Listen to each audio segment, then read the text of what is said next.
back in 2020, so in the heat of the pandemic, I sent Tarini this screenshot of this influencer's Instagram post. And it was basically a goodbye letter to New York because she was moving back home to Vancouver. And I thought it was so moving because she framed it as like this huge decision that she was making for herself. It was this massive leap. New York has been her like base for such a long time, and everybody in the comments was like, I'm so proud of you.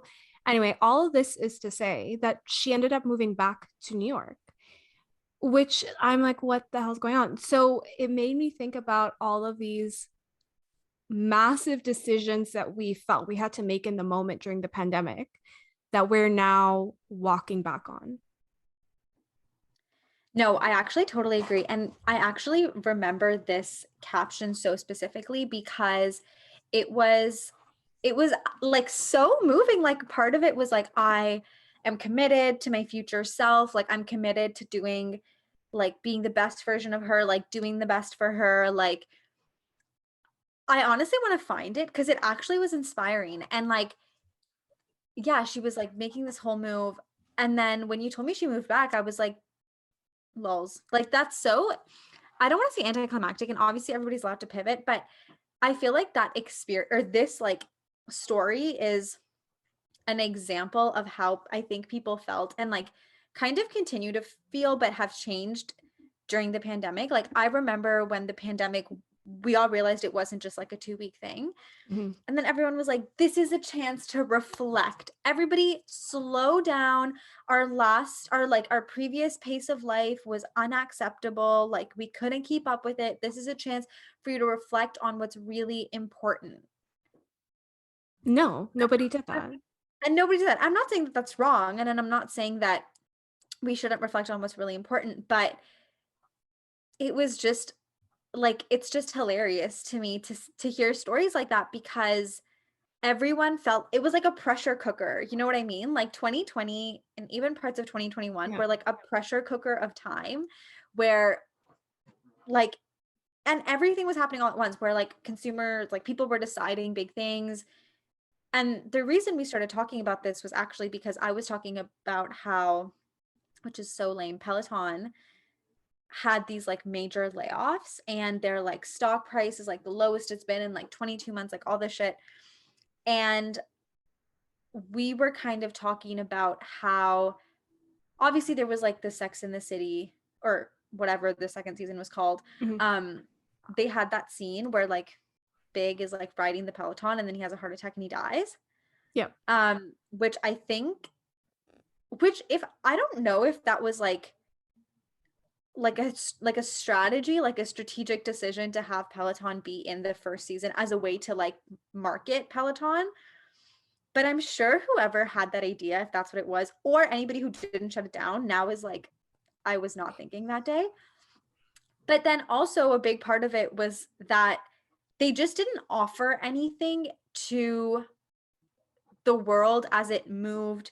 I don't want to say in a post-pandemic world, but in a world where people were thinking post-pandemically, if that makes sense. Yeah, it does. Like there seems to, we were saying this, that there's like a disconnect between what we as consumers want and then what companies are offering to consumers. Because Yeah. they're so fixated on like, oh, we're technically still in a pandemic. Like Yeah. Of that course. makes Yeah. total sense, but we've mentally checked out. Like I'm Yeah. ready to move on, to be honest. Yeah, I totally agree. And like you were even talking about when you went to Aritzia, like Oh my a few God. months ago, and everything, you were like, I need new clothes precisely because over the pandemic, which is still ongoing, but the like, the beginning parts of the pandemic, everyone was like, okay, work from home. I'm gonna get like a cute work from home set. Like everything's gonna be about working from home, like comfy, like blah blah. Yeah. But as we're moving forward, people are like, well, I do enjoy getting dressed up sometimes. Like I do like wearing pants. Like I remember saying this a while ago. I was like, I'm in the part of the pandemic where I actually don't even want to wear like leggings or sweatpants anymore. Like I want to wear a pair of jeans. Like Yeah. please give me a pair of jeans. And I don't even like jeans. Like I need a pair of jeans. I want to wear them all day. And so I feel like when you went to Aritzia, you were like, I can't find anything that I would actually want to wear because you were trying to buy stuff not that you were going out, but you were trying to find like not at home stuff. I was literally trying to find pants that were not sweatpants or leggings or a work from home set. I also find I'm having a really hard time with my closet because it's the exact same that it was Yeah. before the pandemic. And Yeah. obviously, like with time you grow and you evolve and your Yeah. style changes, and I feel like time came to such a halt and my style did as well. We were Yeah. kind of just fed this like work from home set constantly, Yeah. that I'm in a space where I'm like I don't like what I own. I've grown out of my clothes both physically and like mentally, and Yeah. there's nothing that I am seeing that is speaking to me because it's also all very trend focused, and Yeah. I'm not I don't like any of the trends. They feel very, I don't know, they feel a lot younger than what I'm looking for. They feel younger and they also, I don't know, like they're kind of just like you're like, but I don't want to buy this. And it's like a fleeting thing where you just buy it and you like wear it once, because I no longer have like a place to go to where I would wear something one time. Yeah. Like I don't have like a house party where like, oh, it's a theme, like okay, I need to get like whatever, wear Yeah. it one time and like never wear it again. It's like no, like I literally like I need clothes to actually wear and whatever. But no, I don't disagree. I also feel like recently in the news talking about like companies that had these like major shifts was also Glossier, Yes. where they had like a huge layoff.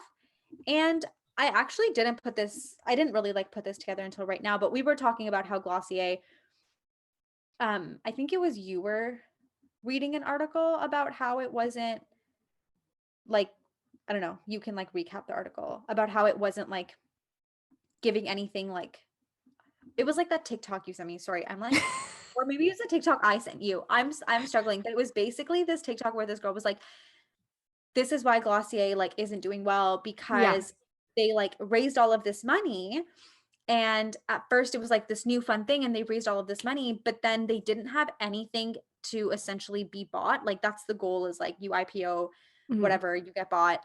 And they didn't have anything new and refreshing to offer. And yeah, sorry, what were you gonna say? No, no, I was gonna cut you off. You keep going.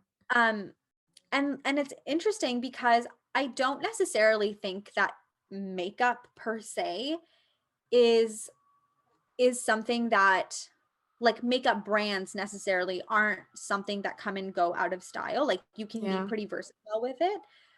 But I feel like Glossier really had this moment for its like natural, pared down, whatever. And people definitely liked that going into the pandemic. But Hmm. now people's mindsets kind of coming out of a pandemic, not that the world is out of a pandemic, is like, no, like I want to dress up. Like I want to wear like all the like graphic eyeliners. Like graphic eyeliners are having such a moment right now. Like I Yeah. want to wear all the cool like blush shades or lipsticks or whatever. I want to experiment with my makeup. And that's like another company or brand that I feel like just didn't really have anything more to offer, kind of like Peloton. And Mm. so it's not entirely surprising that they also sort of went under, or are, not that they went under, but you know. I think it's all though in like their messaging, because I'm wearing Glossier right now. I'm wearing their cloud paint on my cheeks, and then I like to apply it on my lips as well. But like they could have easily marketed it during the pandemic as like, you don't have to change your makeup routine just because you're Yeah. working from home. Like Yeah. it can be just as effortless. And then Yeah. they did have for a bit this, I think it was called Glossier Play. And it was Yes. supposed to be this more experimental line of makeup, but it never expanded anywhere than like their eyeliners. And they actually quietly shut it down. And I read about this. It was because their whole thing is like, it's more like sustainable, like their glitter is sustainable, da da da. But the play line was not. Interesting. Yeah. So it actually was weird because it didn't match the ethos of their company and like the backbone of like what they were built on. And so they Yeah. actually like very quietly discontinued it. But I think that would have been really great had they kind of kept up with it and then found a way to found a way to like make it fun, but like in line with what their company stands for. I agree. I think like they're when I think of Glossier, I think of like effortless makeup, Yeah. something like really easy, something versatile. And something that's like Um, good for like feels good. Like it doesn't yeah, make you feel like sticky. exactly. And I, not that I'm a marketing expert, not that I am a makeup expert. I am a consumer. But I think to your point, like they could have easily marketed it as like effortless fun. Yeah. Because at the Yeah. end of the day, makeup can sometimes feel very intimidating, and especially Yeah. these like very Hmm. vibrant styles that we're seeing now. Like it's giving me euphoria. Oh my God, yeah. And I don't have the skills for it. So I want something that's easy to do that gives me the same result. Yeah. No, you're totally right. I think just like it's really hard because being in retail, I think you have to kind of be good at looking way, way ahead. Like, not Mhm. just looking at what is doing now and will it continue to do well in a year, but what is doing well now and where do I see that going in a year to 2 years? I think it's really hard, but I think retailers did have that because they continued to give at home stuff Mhm. despite like they continued to give at home stuff and we were in the pandemic so it makes sense, but it's really hard because they didn't like capture that consumer mindset would change. um and like when we talk about like this girl who was like, I'm moving back to Vancouver from New York, like I feel like she is like like that's like an example of just not being able to like, I don't know, you know what I mean, like it's an example of not being able to like actually plan for the future or like see what's happening. Yeah, I agree. And I, like one of the things that we were saying too is that it's okay to it's hard because as retailers you obviously want to keep up with a trend because if that's what Yeah. people are Buying. buying, then you want to make sure you have that. Mhm. But I find, and this is a lot easier said than done, it's okay to miss certain trends. Like we Yeah. don't have to keep up with a trend just for the sake of it Yeah. because then that comes at the cost of anticipating what's to come next. If you're so Yeah. focused on like what's happening right now, you're not going to be able to have the next item or like Yeah. anticipate what the next item will even be. Yeah. And then I was thinking as we're talking too about this girl who who was like, I'm leaving New York, I'm back. Like, it's not to say that you can't, and I think you said this, pivot on your decision or go back on a decision. But what I find really interesting was that a lot of people felt like they had to make life-changing Yeah. decisions in the pandemic, whereas I'm finding that the new normal is just to be in a constant state of change. Yeah. I have two thoughts. My first thought is like, yes, this girl who was like, I'm moving. No, I'm I'm coming back. back. It's like, yes, you're allowed to change your mind and like decide, but it's also about how people feel the need to like announce in this great profound way Yeah. everything that they're doing as if like God themselves came down and like handed them like the secret of life. They were like, the secret of life is to move to Vancouver. I just wish that people were not so intense and like not so philosophical Yeah. about every single thing. Like you can just make a decision. Like Yes. you can just make your goddamn decision to move or to come back or to stay. And it doesn't have to be that serious. Like that you have to be like, and it might feel big and serious in the moment. And I'm not to downplay how it feels, but how it's presented doesn't have to be this like momentous thing in your life. Yeah. And I think that like the pandemic really like exacerbated that because all of a sudden people were like, I need to like tell you that I'm not wasting this time. I'm like getting more in touch with myself. Like, but it's like, okay, like that's great. But like, do you know what I mean? Like, it doesn't have to be Yeah. so serious. And then my other thing too, where it's interesting that you were saying that you think now the constant is change because I actually feel like over the last few months, everyone is like, you know what? I am staying the goddamn same. Like, I'm not going to do anything. Like, I'm going to wait. Like, I'm not going to do anything because I'm waiting for like a time when I can do it all. Yeah, You know what I mean? I do. I do. I actually think that it's more of like let's say, okay, this girl, for example, she I hope she never listens to our I know she's podcast. never gonna listen to this podcast. Really ripped her apart. She's our number one. Next thing you know, we're gonna throw her on a Peloton and she's gonna be our example of like the future of Peloton.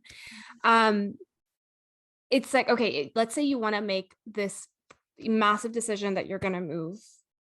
Then you make that decision and you move. And then if it doesn't work out, then you take it the next step, you know, like you take things one at a time. And like Yeah. because everything is always changing around, like just from an environment perspective, then you are also going to change your decision. So it's I think at least for me personally, I felt I was very resistant to change. Like you would I remember when I was like in like first grade and we were switching our seats. Like the teacher literally just like swapped everyone's seats in the classroom. And I made such a fuss about it. I had my mom come in and and I be like, I'm would. not switching my seat because I don't want to change. So I was so resistant to that. And I think the pandemic has just forced me to accept that like change really is a part of life. And it Yeah. doesn't have to be this huge thing that we like announce on Instagram or we build up in our minds. It can just be. Yeah. I think it like goes back to kind of our conversation like about manifesting or manifestation, about how like everything happens for a reason. Like everything works out. And it's like, yeah, some things happen for a reason, some things Yeah. work out, whatever. But some things just happen. And Mm-hmm. it doesn't have to be this like massive, like cataclysmic thing. It can just be what it is. And like that's fine. And maybe it's like a part of a bigger thing. And so this decision, you know, drove another one, which then led to a big thing. But I just find that there's so much emphasis on I'm like laughing, but there's so much emphasis on like self self-awareness and like focusing on your inner self and like coming to terms with yourself and coming to like, you know, being so in tune with what your mind, body, soul, blah blah blah, that actually you kind of end up acting in a way that's like totally the opposite. Mm-hmm. You know, like if we even think about this girl, and like that is also like put pressure on by the pandemic, because everybody was like, the pandemic, what are you doing during the pandemic? Did you learn something new? What did you do with all this extra time? Da, da, da, da, da. And it's like, no, I didn't. I just digested what was happening around me. Yeah. But this girl, like, I'm sure when she was writing that, like, she was like, I feel like, you know, I just remember that post and she was like, I feel so like aligned with like the decisions that I'm making to move forward and blah, blah, blah. And it's like, you could have just been like, I actually don't know. This feels right at this time, Yeah. but I'm figuring it out. And like that would have been, I feel like, more authentic, Yep. which is something that people during the pandemic stress upon so much. This idea of like authenticity and authenticity to yourself. Mm-hmm. But then it's like you do the opposite. Oh, we talk about this all the time, I but it's my know. favorite topic and it's authenticity on social media. And I just don't, Yeah. I think that they are mutually exclusive. I'm gonna be honest. Like, I don't think, Yeah. I don't think there's a lot of authenticity. I was gonna say, I don't think there's any, but like, I don't want to, you know, crank it up all the way Yeah. and take it to the extreme. But like, I don't think that the majority of social media, Instagram mostly, Yeah. is authentic. And like you and I read that post because I know we were like on the phone. We were like, "Wow, that's so." I literally quoted it in my bullet journal. I made like a whole page of like her caption because I was like, "This really just speaks to me." It like I look back now and I'm like, I just "Fuck, imagine, I I played just myself." imagine you like illustrating your like Yeah. tarot card and like writing down the reading and then being like, and then like writing out this Yeah. caption, like, and then you never looked back on it I got played. unless you did. And I was flipping through it. I'm like, well, this is like, what the hell am I gonna do with this now? Like, this just speaks to me differently. But like, okay, I guess. But that's like literally exactly what it is. Like, it just, I at the time we were reading that, and we're like, wow, that is really authentic and brave. Yeah. And I think that there's what is brave is accepting that you don't know what's next, or Yeah. like you cannot anticipate what's to come, and so this is the decision I'm making today. It might not be the decision that I make tomorrow, but like this is what I'm doing now. Yeah. I think that's so lovely because that's exactly what it is. Like truly being brave is like actually admitting that you don't have control. Yeah. And being okay with that and being like, you know what, I don't have control about everything over everything that goes on in this pandemic, which I think also is kind of like what led to people just being so much more putting so much more emphasis on this idea of like needing to be in touch with your inner self and like, you know, like manifestation or all of those things because they give you a like tiny crumb of feeling like you're in control. Yeah. And so it like helps soothe your anxiety when you're like, but I actually have no control. Like this pandemic will go on and on and on and I don't have control over that. Like, you know, and that's just an Yeah. example of it. But yeah, I just think that people are what I will say though is that I think that people are moving toward not moving towards this idea of like letting go of control, but like I think are realizing that it's not as though the pandemic was this blip in the system, you know, Mm-hmm. where it was like everything was regular. Oh, pandemic. Okay, everything is regular again. It actually is like everything was regular. There's the pandemic, and we're kind of just like figuring it out.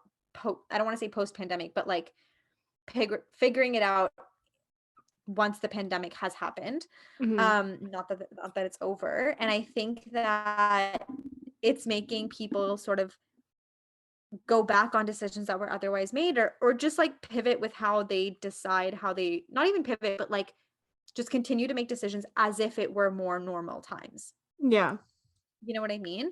Yeah. Um and like that goes back to like things like people are like I'm going to be at home and I'm going to work out so much and like I'm going to get this Peloton and then people are like I'm not though. Like I'm actually not. Like just it's Yeah. all good. I'm not going to buy this Peloton.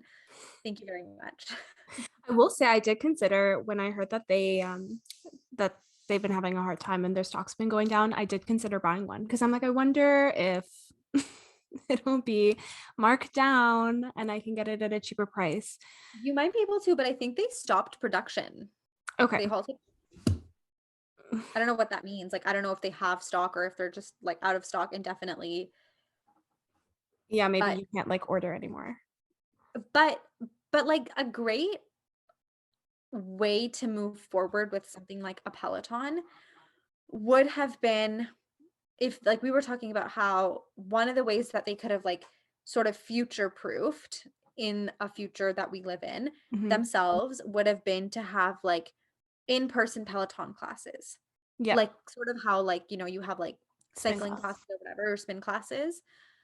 Um, if they had had that, because I feel like people would have loved that. But then Yeah. it also brings up another point of like the whole idea of Peloton is that you have this screen and there's an instructor that, and you can pretend to be anywhere in the world Mm-hmm. doing any sort of class. But as we like are learning things through the pandemic, like it's the importance, if we didn't already know, the importance of like human connection and like Yeah. connecting actually with people, whether that's in person or virtually, but like that human connection. You can't just have robots do everything. You can't just have pre-recorded videos for every single thing. And like, how would you do that with Peloton? Then it just becomes a regular stationary bike. Yeah. But I think that's like part of, I mean, let's say like let's say that the pandemic never happened, because Peloton was around before the pandemic happened. So let's say that the pandemic was ever a thing and we kept going on with our lives, like they would have had to evolve in some way or another. Yeah. Yeah. And the idea of a bike that you have at home that you can connect to with classes like is amazing, but it would have plateaued at some point. Yeah. Well, I think that's the thing too, is like the pandemic sort of sped up how well they did.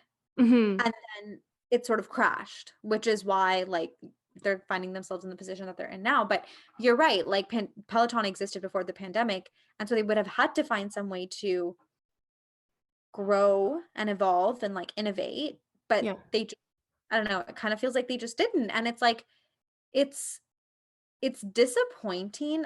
I don't care about Peloton. Like I don't own a Peloton, but it's just disappointing. Like, like I can imagine for them, but also like the people that got laid off, and like we are still in a pandemic. Like it is still hard to like, find a job, or the Yeah. economy is still slowing down, and all of that stuff. So it's still difficult. Like it's still very difficult. Yeah, from like an actual human perspective, Yeah. people lost their job, so it's not that can't be easy. No, and I think it was like a significant amount of people too. Yeah, well, even I know at Glossier, like Yeah. relative to Peloton, it wasn't as many people, but it was a third of their company. Yeah. Which is a lot. And like that's the other thing too, like behind these brands, it's like real life people, like whether it's anybody like working in a store all the way up or all the way through the like gamut to like somebody who is the head of whatever, like Yeah, Emily Wise herself, like, like it impacts everybody, which is really difficult. but I think But then too, that I say this and I realize like the weight, but that's why there should be an even deeper emphasis on good leaders and Mhm. people leaders, like those who Yeah. can actually aspire those that work with them or for Mhm. them. Otherwise, like it's because you're part of your brand. Like you, Emily Yeah. Wise is a perfect example. She is Glossier. Yeah. The name Glossier came from her blog that she started when she was in Yeah. school. Like she literally is the brand. So the decisions you make for your company are a reflection of who you are as a leader. Yeah. No, it's so true. And I think it's really like if you weren't a good leader before, it was very evident that you weren't a good leader during the pandemic. Yeah. Like because you really had to pivot. So if you didn't have a handle on it before, in a hard time where you had to pivot, like it was even harder to like get a grasp on what was happening. Yeah. Um I don't know. It's so strange to me Yeah. because even in my mind, like one of the things you said earlier, like mentally, I'm just like ready to move on from this pandemic. And it's like, even in my mind, like I think about that, like being ready to move on, like traveling again or seeing people again that I otherwise was like, I'm not sure. Um, or, going out as much or whatever the case may be. Like, I think it's so interesting that people are mentally moving on, Hmm. but also in ways are not like, and they're always like, I want to go back to normal. I want to go back to normal. But you, you don't really want to go back to normal. And I'll explain it because people, if going back to normal is all the good and the bad. So it's the good of like being able to travel, being able to go out, being able to da da da. But it also is like commuting, like working 9 to 5, being in the office every single day for most people, back to like your busy schedule, back to all that stuff. And so it's interesting because when people are like, I just want things to go back to normal, it's like, but you don't. You want things to go back to the things that you liked to go back to normal. But Yeah. otherwise, you still want to hold on to the things that have become normalized through the pandemic, like working from home, like having like a slower schedule, having more time to yourself, like having, whatever that looks like for you.